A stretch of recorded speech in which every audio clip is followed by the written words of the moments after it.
Welcome to Category Visionaries, the show dedicated to exploring exciting visions for the future from the founders who are on the front lines building it. In each episode, we'll speak with a visionary founder who's building a new category or reimagining an existing one. We'll learn about the problem they solve, how their technology works, and unpack their vision for the future.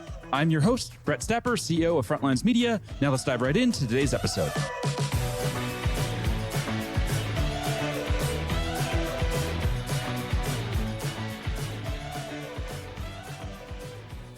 Hey everyone, and welcome back to Category Visionaries. Today we're speaking with Mahesh Veerina, CEO of ParkourSC, a supply chain technology company that's raised $90 million in funding. Mahesh, how are you? Excellent, Brett. Great to meet you, and thank you for inviting me on your program. No problem. Super excited to have you here, and I'm really excited to have you because you have a long history in Silicon Valley, and our audience always loves to hear from the OGs in the space who've been building for many, many decades. So let's go ahead and start at the beginning of your entrepreneurial journey. 1993, 1994. Take us back to those days and the founding of your first company. Sure. Yeah. I'll date myself with this, but no, I've been at this for a while, engineer turned entrepreneur. Mid-90s, I started building my first company and been at it ever since. So I built 3 companies. So knock on wood, I landed the plane all 3 times. The very first one was a little silicon-oriented venture. We spun off from that, sold the first piece to NET back then. Second company was a bit of my claim to fame, a company called Ramp Networks. It was in the security appliance space. We grew that, took it public in 99 and the boost of internet and all that, and sold that to Nokia. And then later on, I founded another company, Nokia's influence in the mobile software space, sold that to Motorola. And yeah, this is my 4th company building in this space, Brett. You must like pain then if you keep coming back for more. Yeah, for sure. My friends call, yeah, you're a glutton for punishment to go back and do early stage startups. But it's also exciting, right? Taking idea and a plain paper and how do you kind of build on that, forming teams. I enjoy the process and it's always thrilling. It's not easy to find that product market fit, but when you break through and take off, it's exciting and creating a lot of value, both for the customers and to our own shareholders and employees and everybody, right? It's a thrilling ride. I think you have to enjoy it, right? To keep coming back to do this 4 times, I think you have to enjoy it. Have to find the painful part of the process. You have to enjoy that.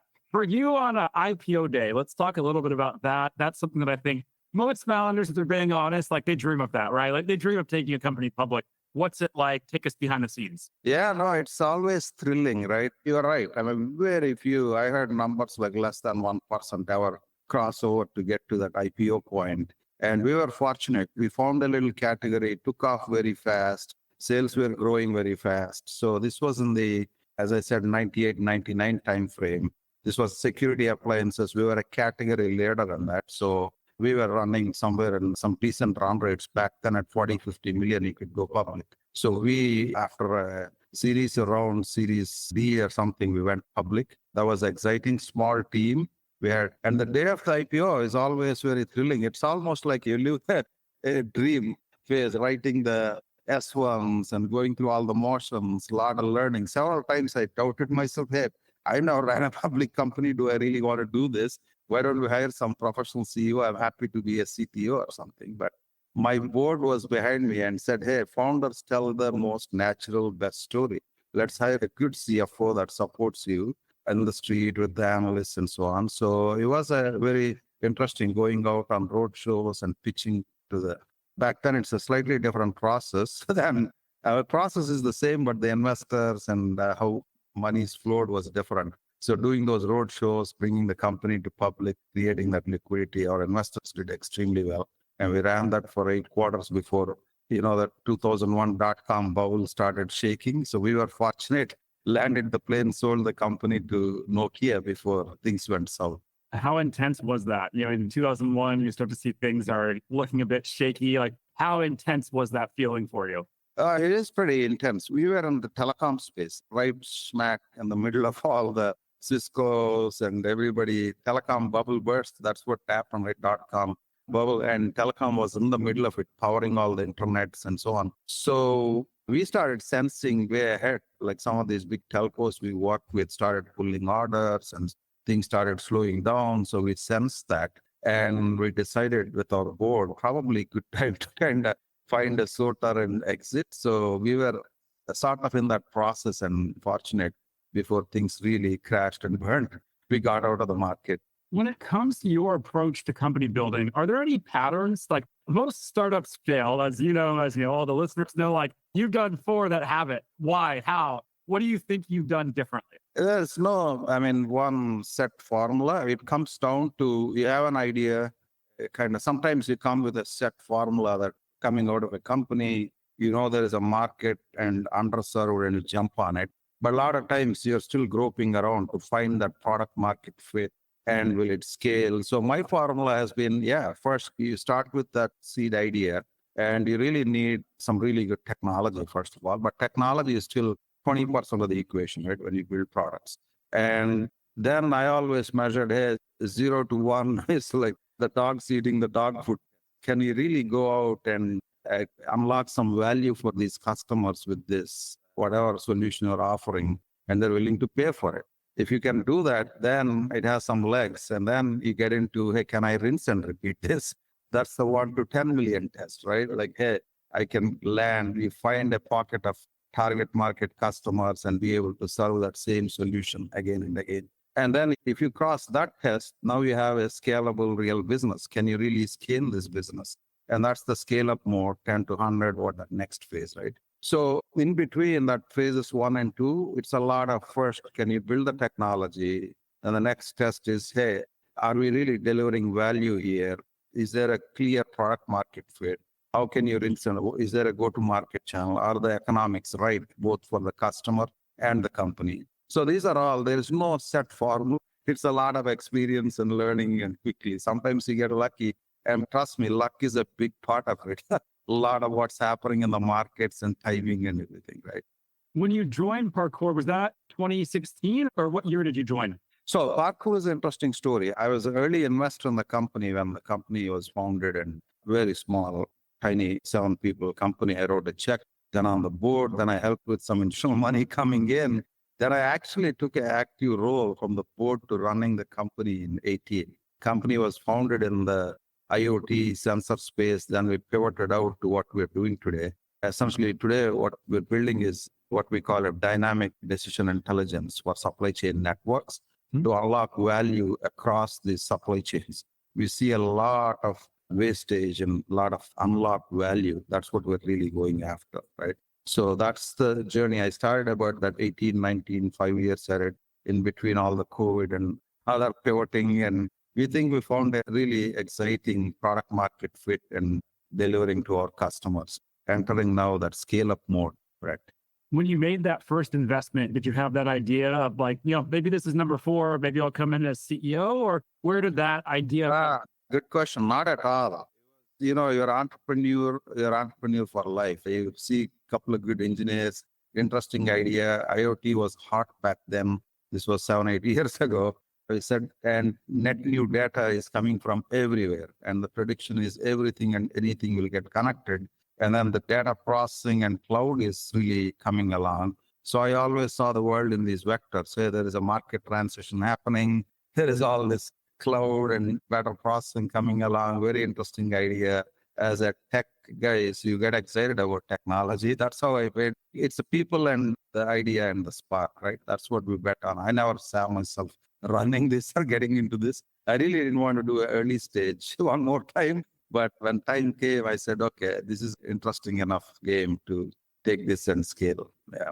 In the pre-interview, you and I were just chatting about this idea that, pre-COVID, no one really talked about supply chain if they weren't in the industry. Then all of a sudden you had mainstream media, you have consumers, you have grandmas, everyone was talking about supply chain. What was COVID like for you? Can you take us back?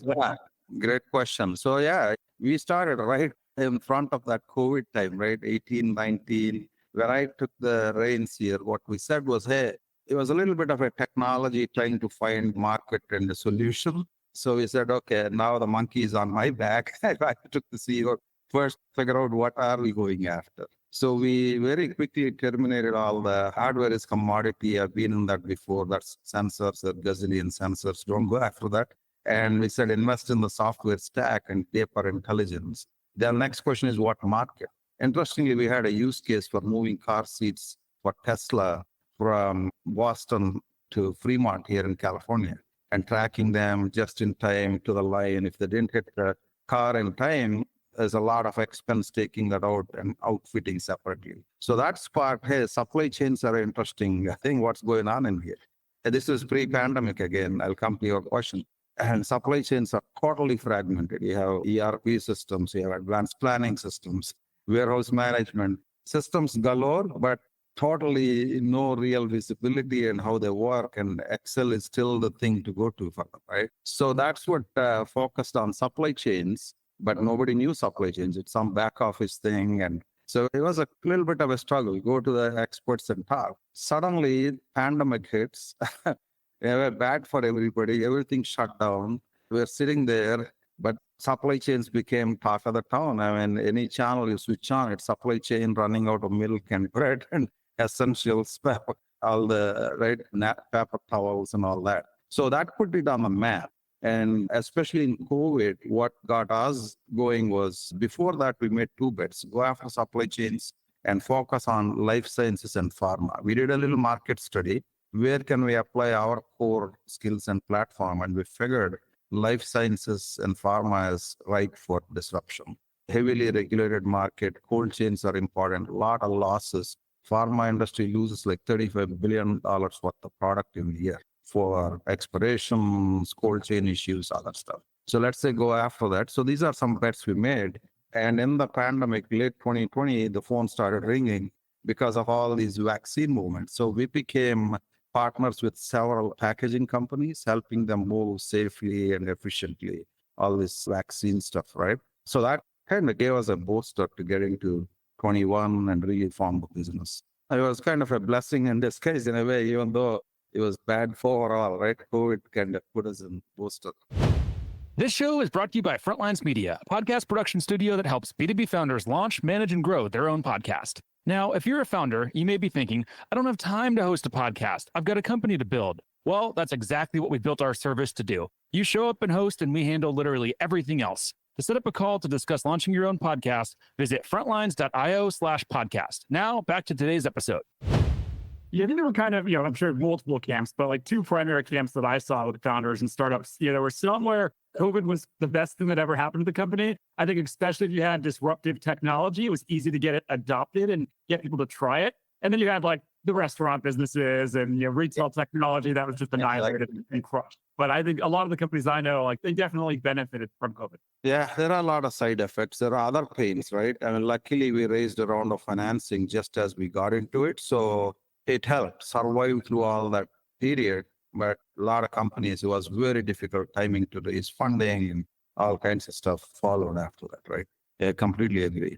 You mentioned bets there. What data were you looking at to make the bet on life sciences and pharma? When I look at what you're doing, I'm sure there's like 50 different areas you could have taken it into. Like, how do you know that was the right one?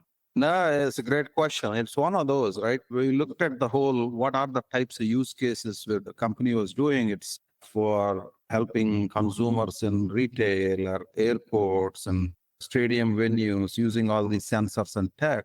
The B2B seemed like a true business value. This is one of the cores, the earlier question you asked. Where is the true unlock of value and why is it stuck? When we looked at that, it came down to, that's why that use case resonated for me. You go look inside an enterprise today, it's totally fragmented, functional silos as well as data silos. Trust me, even today, you have a large scale ERP systems that are 20 plus year old technologies became pretty much systems of record, systems of transaction. Then they invented advanced planning systems maybe 10, 15 years ago, sitting on top to help you with very dynamic planning, supply demand matching. Great. But these are still tools for creating a plan. Once you have a plan, you take it to operations, then a whole bunch of other fragmentation, procurement systems, MES, manufacturing execution systems. Yeah, warehouse management systems, systems galore, transportation management, third-party logistics. How do you and ever make sense? Where is your stuff? Then meanwhile, CEOs about that pandemic time started asking, hey, I can go to Amazon, order a book. I know exactly where it is. When is it going to get delivered at my doorstep? We are spending tens of millions of dollars or hundreds of millions. We just can't tell where is our product, how much supply do we have, how much inventory do we have, can we fulfill this order, is it effective and quality is good, all these problems, right? That was the aha moment. This will only get worse. I mean, you look at enterprise tax today, Brett, right? And marketing, you have marketers and all kinds of omnichairs and very well served digitally. You go to sales, Salesforce and other tools. Every aspect, HR, finance, everything is served. You look at supply chains, it's a mess. That's when a commonsensical but aha light goes off. There are all these data silos. Then we looked at there is gazillion bits of net new data coming. We can see that everything is going to get connected, trucks and planes and pallets, you name it, weather, traffic, syndicated data coming to you. And that was the beginning of this idea. Hey, if we combine these two, you can start delivering some very specific real-time intelligence to solve some problems, business intelligence. This is not like old style BI, which is looking backwards, retroactive data and telling you what happened. This is now we're looking forward with real-time data streams and saying, hey, what could likely happen? What's happening right now? You need to intervene on this and make things happen, right? So that was the light bulb. And it's a bet. And it started paying off slowly as we started building the platform. Yeah. And today that became a category creation for us. Now, this dynamic decision intelligence is a category in itself. And we see this taking off, right? Big time. If you look at that category, what was it, dynamic decision intelligence, is that something that's recognized? Like, we're 2 months into 2025. Are there boards that are sitting there saying, all right, we need to go buy this, we need to fill this line item? Like, are those conversations happening? Absolutely, absolutely. Yeah, it's always creating. This is again like the IPO comment you made, right? People dream of creating categories. It's not easy. Very rarely you get these moments in time where you have opportunity to do something, right? This is one of those I believe strongly. I always believed when I saw it, but it's very hard getting there. Today, many industry analysts, all the enterprise leaders, we're still locked in about 95% of our effort in life sciences pharma. Nothing specific about it. We can take it to CPG, food and bev, other places. But within that, everybody recognizes, yeah, we are drowning in data. Every day we get like thousands of signals of noise. How do I make sense? What is relevant to my business? What decision should I make? Should I pull in my supplier side? Should I use up my buffer stock? What decision do I make? How do I make it impactful to my business, right? It's lighting up now. And category create now when analysts and influencers start speaking about it. And the third is showing real world results, right? There are always these early adopters that take the bets on. They are kind of the change agents in these organizations. That's how startups thrive. You come up with an innovative idea, then you have to find these early adopters and tell the story, build their trust, get them on your side, take a bet on you, write the first check and get you going, right? And now you get these anchor tenant customers and you form partnerships with them and then build out the product. And that plays out. We have plenty of that evidence now. And then it's a herd mentality, right? After the top 3, 4, 5 brands do that, oh, this is the way to go. Everybody wants to sign up on that. Did you know day one it was a category creation play? Not really. That's why it was apparent. We started like it's a journey, right? Like I said, when we started out, we said, hey, let's go attack the immediate problem. It's a survival mode, right? Like, how do you take the company, your idea, and put something there? So we got into the logistics, cold chain logistics, and how do you enable? But then it's a very quickly found within these organizations. It's great value, but very narrow problem. How do we increase the scope of the whole thing? So you learn from customers. So we expanded our solution from logistics into operations and planning, which is in the plant and all the movements. Then we moved into inventory. Inventory is the mother of all that. That's where all the money is stuck. So inventory in the network, how are you distributing? How are you fulfilling? Is there too much of it, too little of it? Either one is a problem, right? So that's how we expanded our solution portfolio. Along that trend line, it was obvious by 22, we saw this is a much bigger opportunity than what we are nibbling at, and change the game from there. How did you get customers to be okay with you using them as case studies? Yeah, I've done a little bit of work in pharma, life sciences. That's not easy to do. Very ethical, right? I mean, nobody wants to be. But there are always these innovators in these companies and breaking new ground and pushing the boundaries, right? They want to be the change agents. So you go early on, that's how you build the market for yourself. We find these innovators and partner with them, sell your vision. They lock onto it. They bring a problem, give you a sandbox to play, and then you go. Great example is our own Talents, who is our chief strategy officer.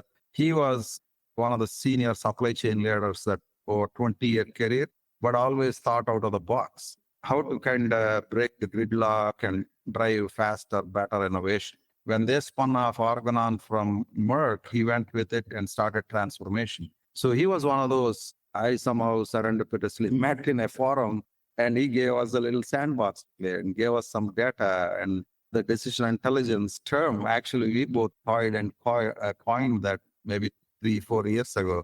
Hey, this is where it's going. And he's the domain expert. I am a technology guy. So today, after a few iterations, he said, hey, I love this idea. I'm going to join you some role. And we made him our chief strategy officer. So that's how these things form, right?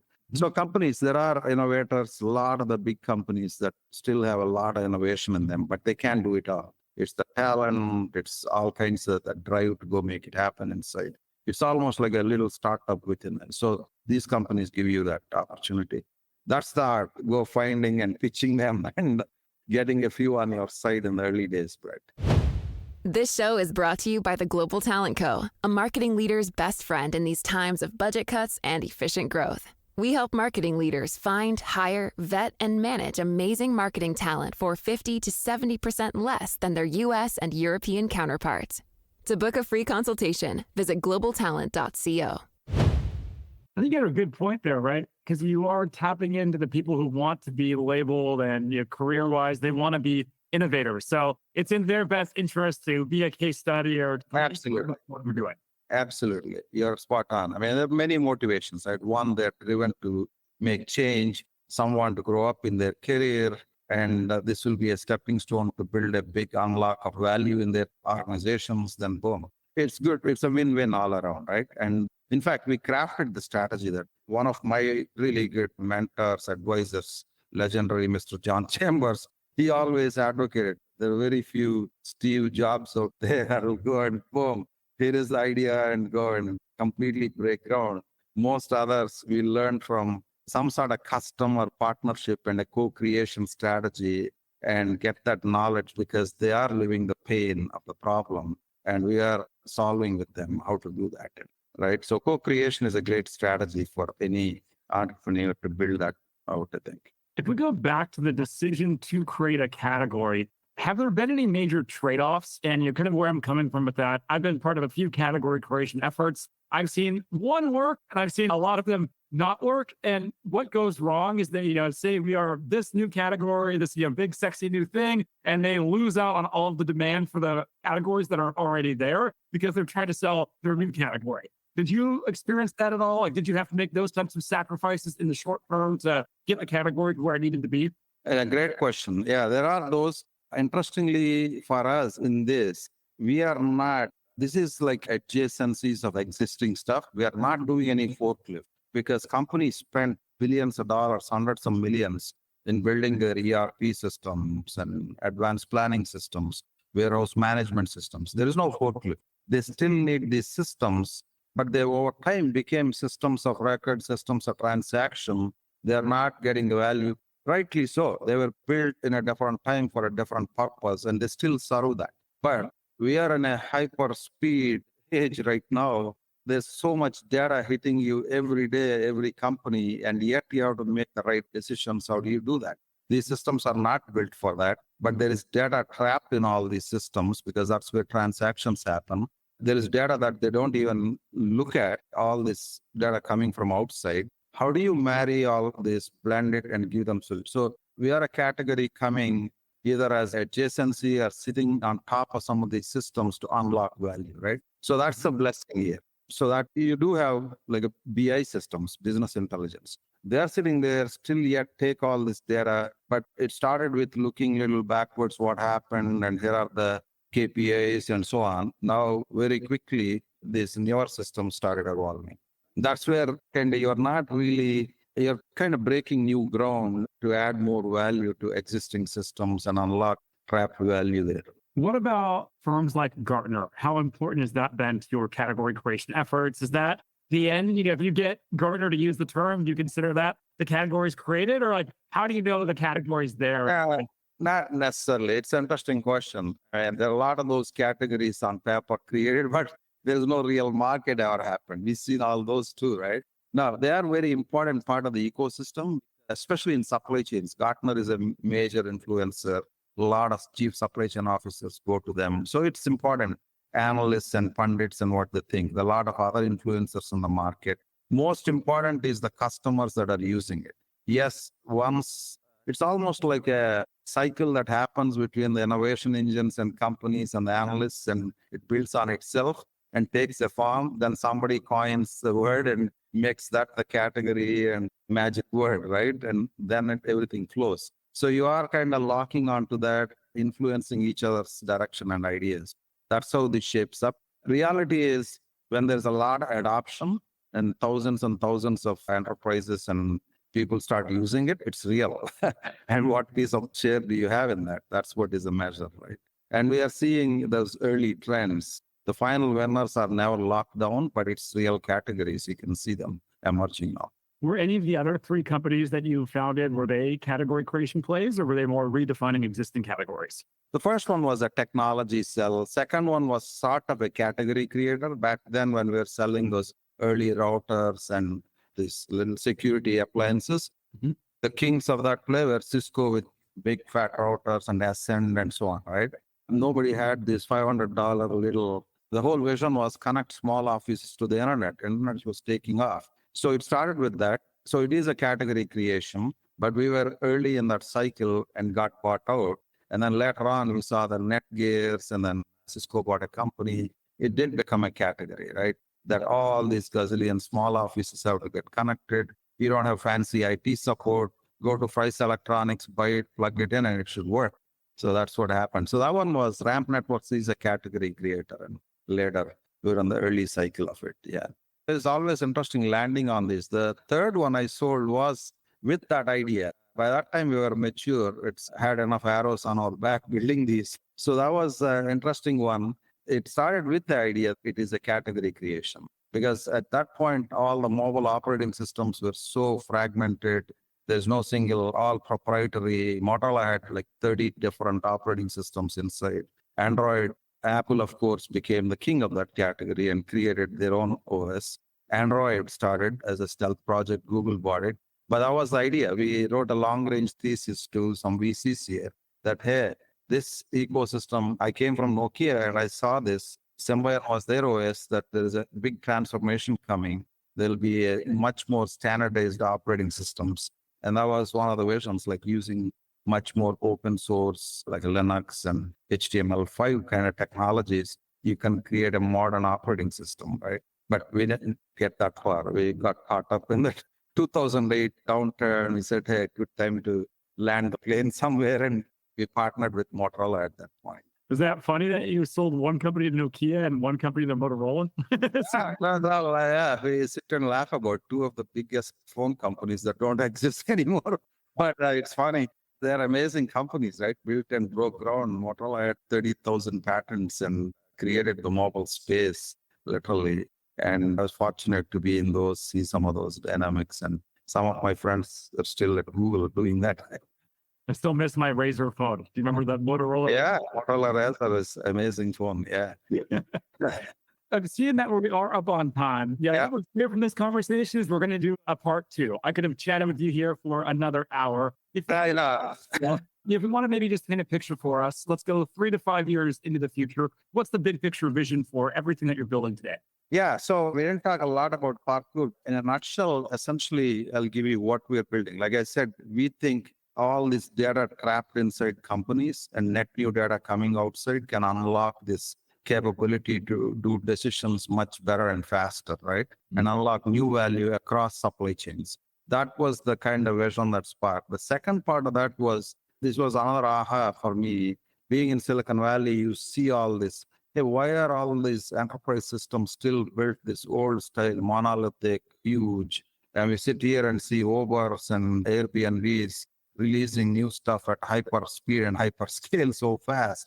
How can we co-opt some of that open source innovation? And literally the platform was built like that, right? How do you ingest mass amount, hyperscale of data, real-time streaming data, all that? Then how do you model these supply chains using a hyperscale graph, like a node in a network? Anything in supply chain, you can imagine a supplier, warehouse, a plant is like a little node in network, and how is the data flowing? Then we used what we call this AI-driven behavioral engine for optimizations or running a simple ML model. And how do you extract the true intelligence out of that noise, right? And then be able to present it. So that was how we built the platform.